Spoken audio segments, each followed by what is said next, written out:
Newsmax medical contributor Dr. David Samadi reacts live for us ahead. All right, good Tuesday morning to you. Welcome to National Report. We're glad you're here. I'm Sean Kreisman. I'm Emma Reckenberg. Thanks for joining us. We're now less than an hour from the start of day 2 of Merrick Garland's confirmation hearing for President Biden's pick for Attorney General. He'll face senators on the Judiciary Committee once again this morning, starting at 10 a.m. Eastern. And we will be following that hearing closely, as we did yesterday. We'll do it for you today. But first, Newsmax White House correspondent Emerald Robinson joining us live with a complete wrap of Garland's first day. Emerald, thanks so much for joining us here. How would you sum up how things went yesterday?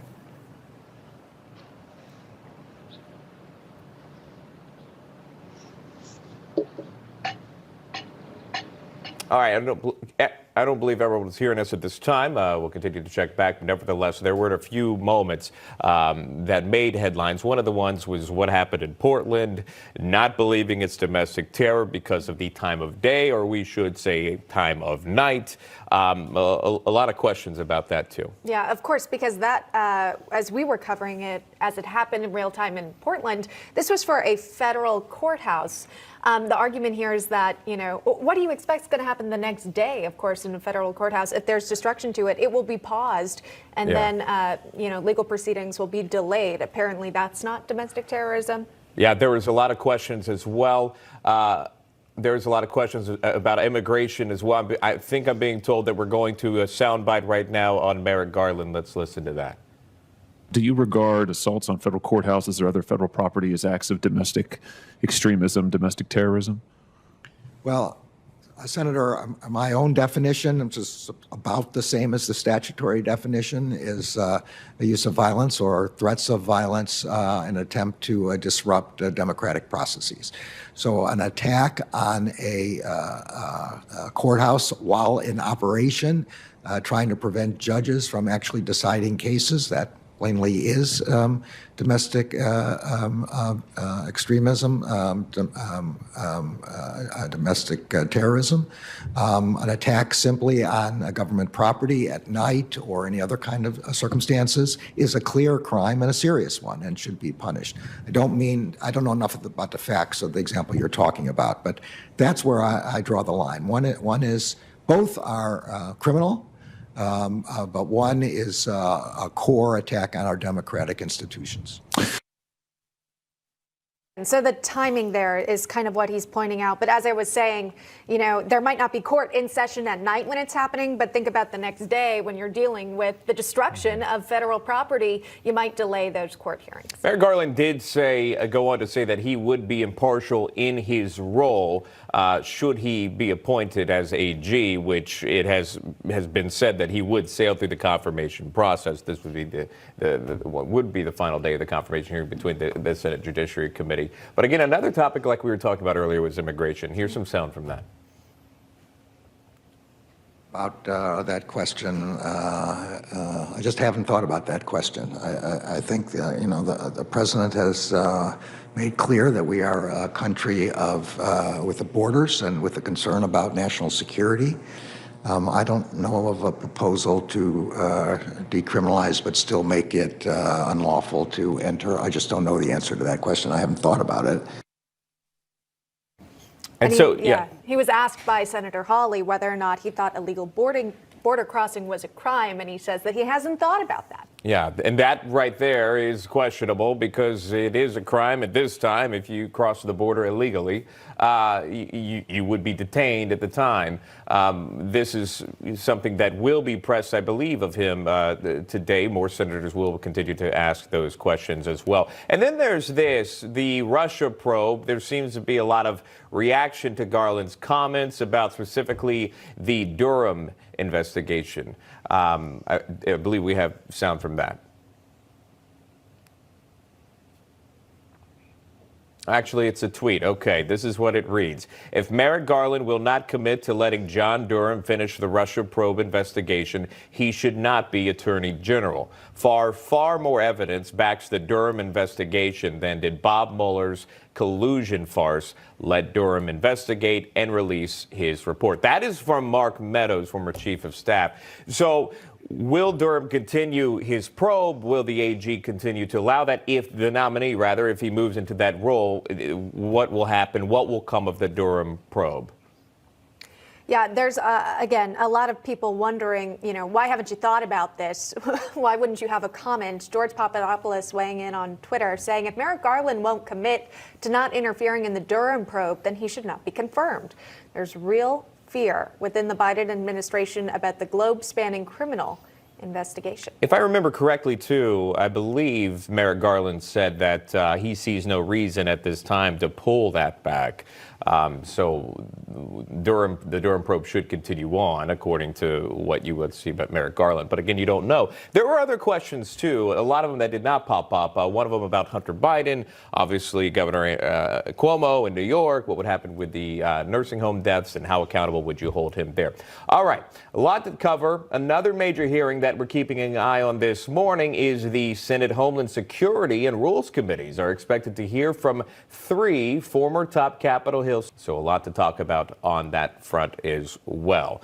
All right, coming up next, we are learning more about what is actually in the Democrats' $1.9 trillion stimulus bill, and it turns out very little actually has to do with fighting the virus and getting the economy back on track.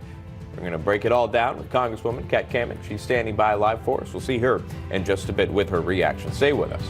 President Joe Biden's $1.9 trillion stimulus package advanced out of the House Budget Committee on Monday and is now set for a full House vote later this week. But Republicans are calling out a number of items in that bill that have nothing to do with fighting the virus or helping small businesses hurt so badly during this pandemic. Joining us now to discuss is Congresswoman Kat Cammack of Florida. Congresswoman, always great to see you, and thanks so much for coming on from your great state. I want to jump right into this. Let's just go through what's in the bill for the viewers at home. I know you've seen this before. Source, The Wall Street Journal. $350 billion for state and local governments, $86 billion for pension plans, $129 billion for schools. That's if they reopen or not. $15 billion for Medicaid match, $30 billion for public transit, and get this, $500 million for arts, humanities, libraries, and museums. Again, that's from the Wall Street Journal, so we're all playing the same game here. Congresswoman, your reaction to that? Oh, this is just disgusting. I can't believe that after all the money that has been spent last year, all the spending totaling more than the New Deal programs combined, we still have about $1 trillion left over. And Nancy Pelosi and Joe Biden want to ram another $2 trillion down the American taxpayers' throats. This is government spending gone wild. It is absolutely outrageous. Why are we spending $1.9 trillion on a COVID relief plan when only 9% of it is going to actual COVID relief? This is a progressive liberal wish list of items that they couldn't get through any other way. So they slap the COVID relief title on it and call it a plan. This isn't a plan. This is garnishing the wages of our kids and our grandchildren. And every single American should be outraged. I mean, this is a bailout for the blue states. They not only are giving $350 million to the blue states, they changed the funding formula to tie it to unemployment. So the states like South Dakota that did it right, and they kept their states open. States like Florida, they worked hard to take necessary precautions and keep their economy open and protect small businesses. They're getting punished. States like New York and California, they actually make out like bandits in this deal because they are being rewarded for closing down their states and shutting down their economies and injuring their citizens.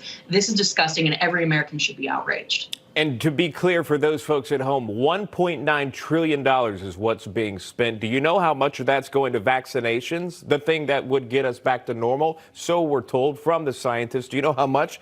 $75 billion.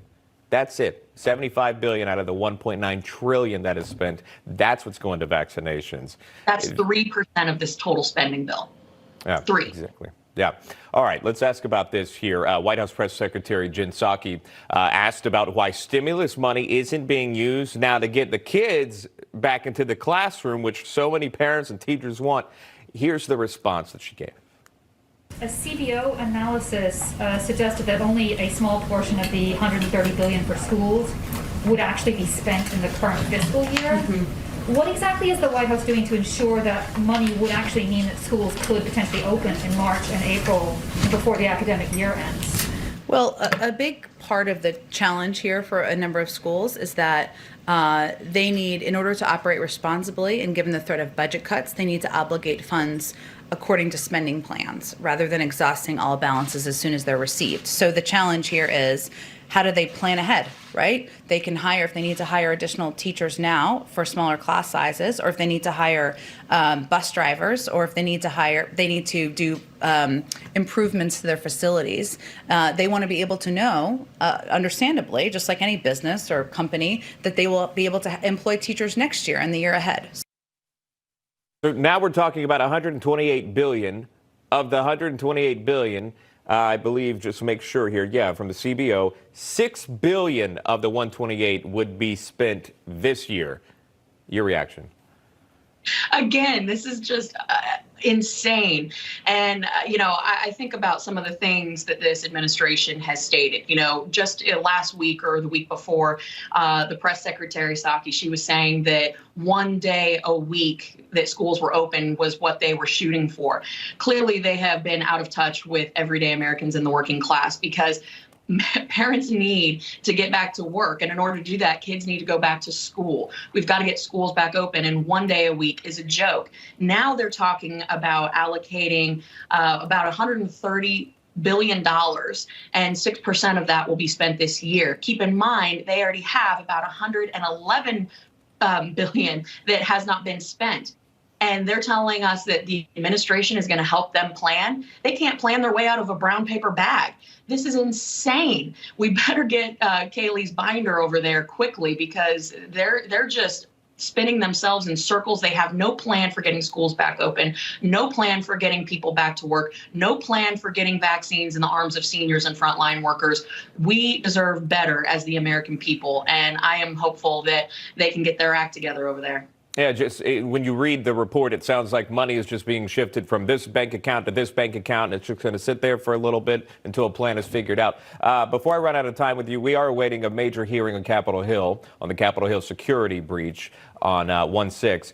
I'm curious to know, Congresswoman, what are you looking forward to hearing today? What needs to be said? Where does the light need to be shed in this hearing?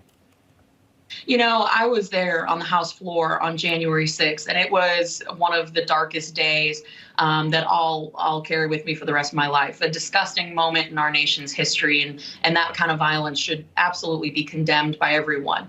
I'm hoping that what comes out of this investigation and the hearings that are happening today and moving forward will result in a very transparent, open process that the American people can trust. We need to understand why the National Guard was not called in. We need to understand why no mutual aid from the D.C. mayor was authorized for the Capitol. Why were we so woefully underprepared? They know that this was a pre-planned event. So why did we not have the intelligence matching up with the boots on the ground? We had about 1,600 Capitol police officers on the Capitol complex, which means we were woefully underprepared for an event like what intelligence had been indicating. So I am hoping that there will be some accountability. The mayor needs to account for her letter that she sent that week asking for Metro Police to be allocated elsewhere. We need to be very mindful that there's a lot of distrust surrounding the actions and the reporting of that day. So we need to have a very accountable, transparent process that will hopefully get us on the road to healing and making adjustments moving forward. All right, we'll find out today. That is Congresswoman Kat Cammack of Florida. Congresswoman, good to see you. Thank you for your time.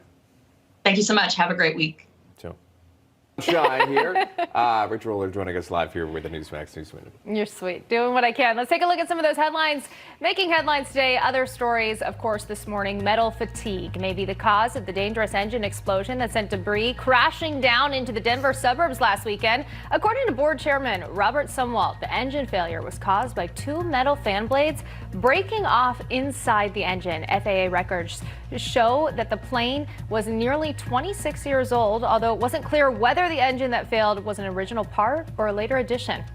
Former Secretary of State Mike Pompeo warned Newsmax TV that the Biden administration was about to discard the Trump administration's progress on Middle Eastern relations.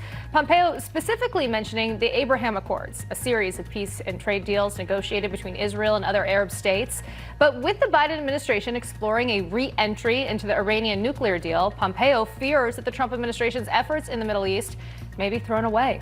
And former presidential advisor Dick Morris told Newsmax TV last night that the Supreme Court is so intimidated by the threat of court packing that it's ruling to preserve its own prestige. Now, this comes as the Supreme Court chose not to hear multiple cases regarding former President Trump in the 2020 election. Morris specifically mentioning the Pennsylvania case in which Justice Clarence Thomas criticized the decision of his fellow justices as, quote, baffling. Those are some of the stories we're following right now. But if you're looking for breaking news, you can always head to our website, newsmax.com. Emma? Thank you very much, Rachel. Always great to see you in studio. Still to come here, as several eye-opening moments at yesterday's confirmation hearing for Merrick Garland, including this one, when the candidate for AG was pressed by Senator Josh Hawley on demonstrations in Portland and other cities. Watch this.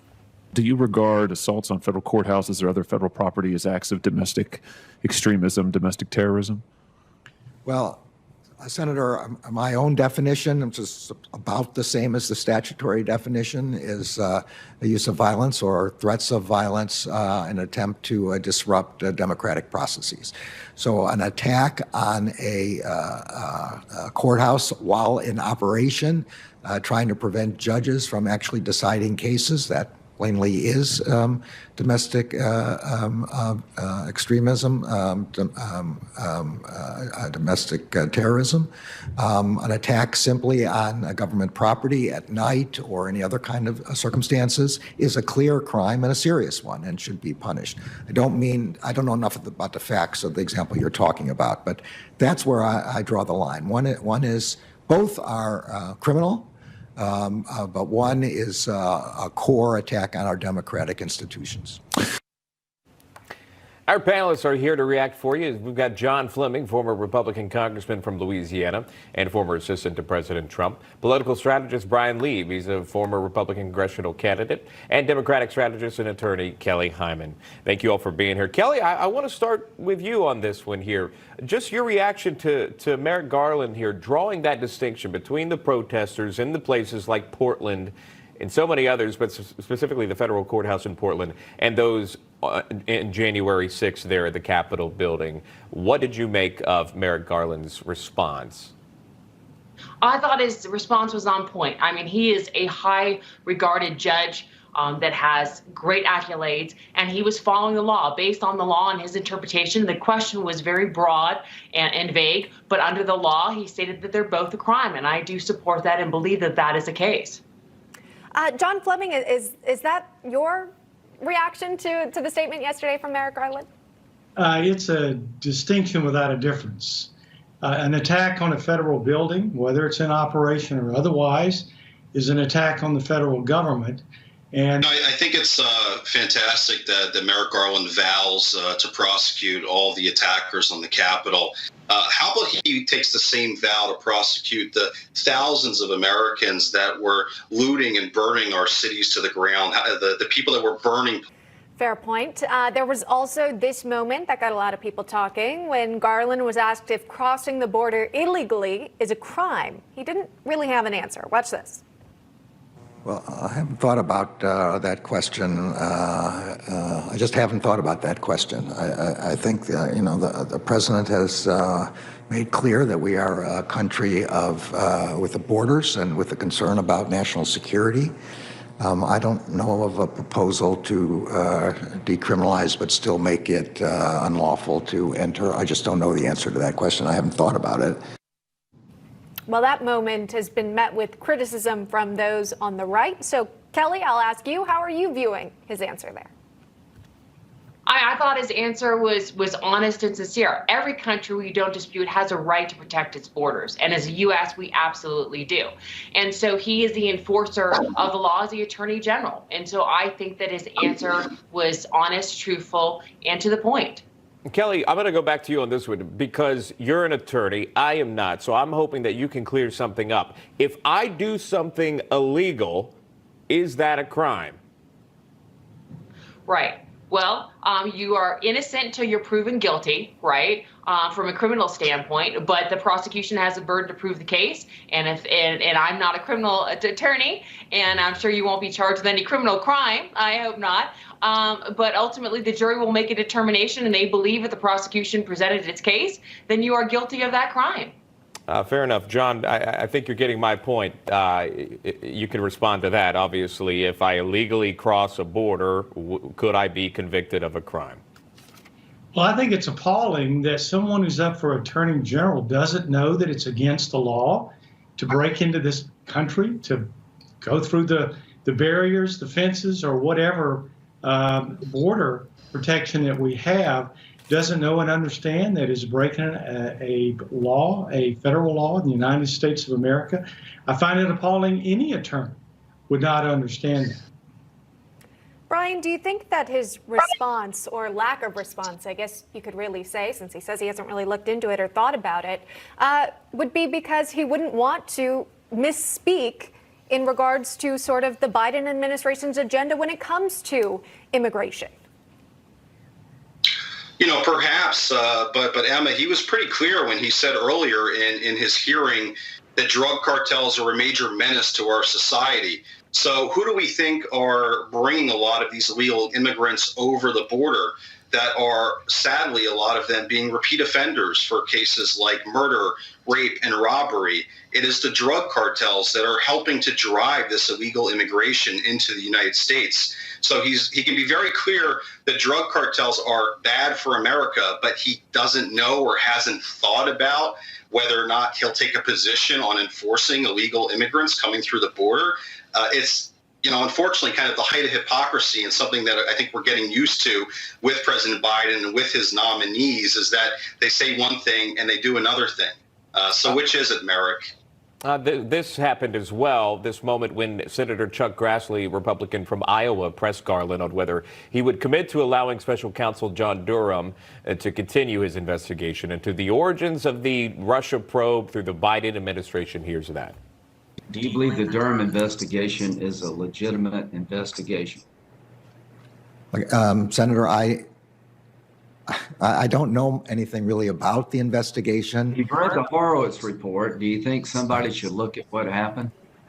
Well, I do think somebody should look at what happened with respect to those FISAs, absolutely, and I believe the Inspector General has done that. I'll go to John Fleming on that. And then also just pointing out, is it not standing out to anyone that there doesn't seem to be a lot of understanding? He doesn't seem to know a lot of the information about these current events, because this was a Supreme Court nominee back in 2016. Just throwing it out there. John Fleming. Well, Mr. Garland knows exactly what is going on here. And Durham was appointed special counsel under Trump, and that goes into the next administration. It doesn't stop with President Trump's end of his first term. And to suggest that he doesn't know anything about it, he doesn't commit to staying with that. There's a hint there that he might support firing Durham, which would be a devastating mistake on their part. Just like with Mueller, President Trump didn't fire Mueller. He let the report go. They investigated for 2 years and found nothing. So he really should commit on this, and I'm very concerned about his answer. Perhaps there will be more clarity today as the hearing continues. John Fleming, Brian Lieb, and Kelly Hyman, we appreciate your insight and analysis as always. Thanks so much. Thank you. Be safe, stay healthy. Thanks. All right. Come a long way. Unfortunately, we lost a lot of people, but we're turning the corner, and millions and millions of Americans already have protections. You may not even know that you have antibodies. You may not know that you have T-cell immunities and protection against this virus. So I'm very, very optimistic, as we have been for many months. So it's all good news. And Dr. Fauci is going to continue to postpone the goal and push the goal poll to like more masks and more isolations. But I think there's some really good news coming for America. Why do you think that is? That he keeps going on these television programs and sort of pushing back the timeline of when we can get back to normal, or continuing to advocate for wearing masks until who knows how long? When you say that the data would suggest that potentially we could reach herd immunity in the next few months, potentially by summer or fall? Look, because in that field, there's no guarantee. So if he starts by saying, like, it's all going to be great and happy and people start to relax, and then you see the numbers go up, he doesn't want to be probably in a position to be responsible for this. It's always easier to say it's going to be a disaster, and when you come ahead of it, you're a hero. He means well, obviously. He's in science and in his field is great in what he does. But America is also getting exhausted. We have a technology that was developed called a vaccine. Now, whether you're pro-vaccine or against vaccine. Good morning. It's good to see the sun come out across the Midwest finally. So true. Good morning to you. In light of what did happen in the state of Texas, you called on the people in your state of Kansas to conserve energy. A lot of people might be wondering, why'd you make that call? Well, listen, we were running out of natural gas and electricity. We really didn't have enough to get us by unless we practiced conservation. But thanks to a lot of manufacturing plants shutting down completely, people setting their thermostats at 65 degrees, we didn't actually have a brown outage that I'm aware of. You know, the big concern here is going forward, that we've become overly dependent upon some of these green energies, which I'm all in favor of. Kansas, 40% wind energy, electric generation, about a third of it is coal generated. 18% nuclear, but we had a record cold snap for 11 days, and even the windmill shut down. So I learned something. At about 10 degrees, the windmill shut down, the hydraulics quit working, and we need to go back and insulate those and make them more winter friendly. When we talk about the environment, climate change as well, you hear Paris Climate Accord, rejoining that. It's an effort that we're seeing under the Biden administration. Does that sound like a solution to you? You know, of course not. And I'm going to back up and say I'm so proud of what America has done. We're at a 25-year low in carbon footprint. We've decreased our carbon footprint 14% over the last decade, not because of rules and regulations or a tax, but because of American ingenuity. So this Paris Accord doesn't hold China, India accountable. So they're going to continue to have cheap electricity that pollutes and allow them to manufacture things cheaper than we can in America. So we need a level playing field across the nation, across the world as well. We'll do our part. I want to leave this country better than I found it, and we're going to rely on American ingenuity to do that. A lot of people have the same goal. Let's talk about some decisions also made by the Biden administration, especially when it comes to this coronavirus spending bill. There's a lot of controversy over what's actually included. And if you haven't had a chance to read it over for you at home, we'll go through it here. $350 billion for state and local governments, $86 billion for pension plans, $129 billion for schools. That's whether they reopen or not. $15 billion for Medicaid match, $30 billion for public transit, $500 million for the arts, humanities, libraries, and museums. That's all credit to the Wall Street Journal. Senator, your thoughts on where this money is going in comparison to, of course, the American people?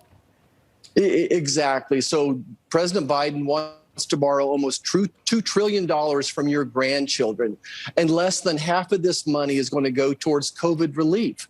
Look, what America needs to know is that President Biden's long, dreary winter is almost over. I can see spring on the horizon. We're winning this battle. Great healthcare news across the country this last week that the vaccines, if you get one shot of the vaccine, it's 75 to 80% effective. We have the capacity to do 3 million vaccinations a day. We could have herd immunity by April or May if the president's team does their job, if our governors do their job. Herd immunity by April or May, getting the economy going again, getting our kids back in school. That's what's going to solve the problem. Not more government legislation, not more printing of money, driving up inflation. Actually, I think this will slow the economy if we borrow more money. We have over $1 trillion left. Just last point here. We have $1 trillion left of previous COVID dollars that have not hit Main Street yet. Let's focus on getting that money into Main Street. Let's see where we are in a month or two from now. Unemployment is around 6%. We're predicting a GDP growth of 9% this quarter. So this long, dreary winter is almost over with, and spring is going to come for America. And I know a lot of people are looking forward to that because, of course, yesterday we reached the tragic milestone of 500,000 COVID deaths here in the United States. But what's interesting is the timeline that you're predicting here is quite different than the timeline that we've heard from Dr. Anthony Fauci about when things could be getting back to normal. He also had a comment about how long we could be wearing face masks. Here's what he said. You and the president have suggested that we'll approach normality toward the end of the year. What does normal mean? Do you think Americans will still be wearing masks, for example, in 2022? You know, I think it is possible that that's the case. And again, it really depends on what you mean by normality. If right. Normality that's what I want you to define exactly the way it No, Dana, it's important because if normality means exactly the way things were before we had this happen to us, I mean, I can't predict that.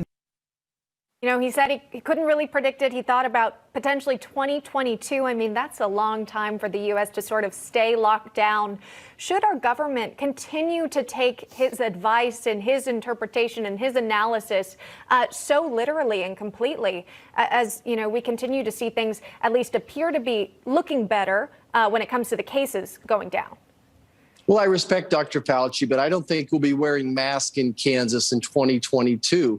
Let's go back a little bit. A year ago, January, I was talking about this virus. The CDC was ignoring it. They were focused, the Democrats were focused on impeachment. Since May or June of last year, I said we would have a vaccine by Thanksgiving time. We actually had two. I've been saying for months that we can achieve herd immunity by April or May. So just think about the numbers a little bit. We've got about 75 million people vaccinated now. We'll have 150 million people vaccinated by the end of March. And I think a fourth, maybe even a half of Americans have already had this virus. So look, I'm the ever optimist, always preaching a message of hope. As a physician, that's what we always do, is give people hope. Dr. Fauci seems to be the message of doom and gloom. That's the message the Democrats want to give America right now. So that way they can borrow more money from your grandchildren. You know, you can expect a couple of things out of the Democrats. They want to raise your taxes. They want to spend more money. They want to give you more regulation. So this is their spin right now. They want to tell you that this country is dying. We're on death's bed,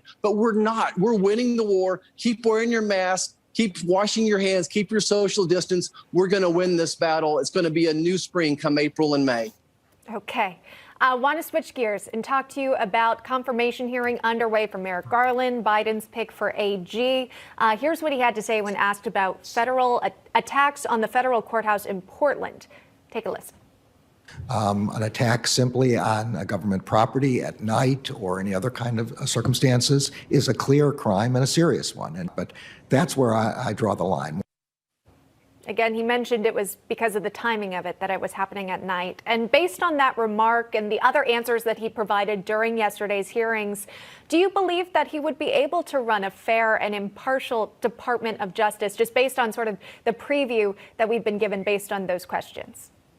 You know, I was frankly surprised. Judge Garland has a great reputation. I've talked to several senators about